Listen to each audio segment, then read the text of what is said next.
Вчера к нам поступил щенок Шпица, 4-месячный, зовут его Фифа, хотя некоторые наши сотрудники после, видимо, пережитого летом чемпионата мира называют ее Фифа.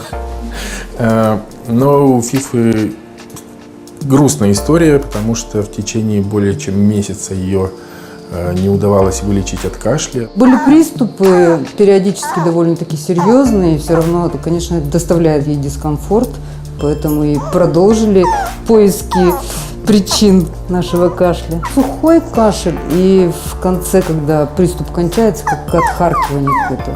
Мы прошли курс антибиотиков, проставили курс еще и уколов, но результатов не получили, поэтому обратились в эту клинику. Мы сегодня провели расширенное обследование, сделали трахеоскопию и взяли образец смывов из бронхов для того, чтобы выяснить, в чем же причина. Это оказались паразиты, круглые гельминты, которые мигрируют через легкие и вызывают кашель.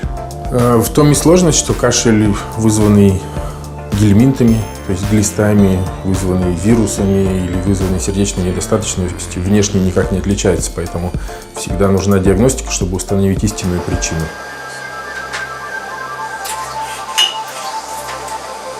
По результатам бронхоскопии в мокроте были обнаружены нематоды, это круглые гельминты. Следует обработать от паразитов трехкратно с интервалом в 4 недели. Спасибо большое. Мы назначим Фифе лечение. 1 раз в месяц ее будут обрабатывать специальным препаратом, и очень неплохие шансы у нее выздороветь. Учитывая возраст и сезон, скорее всего, Фифа заразилась внутриутробно от своей матери. Но также заражение может произойти через контакт с инфицированной почвой или с инфицированными фекалиями больных животных.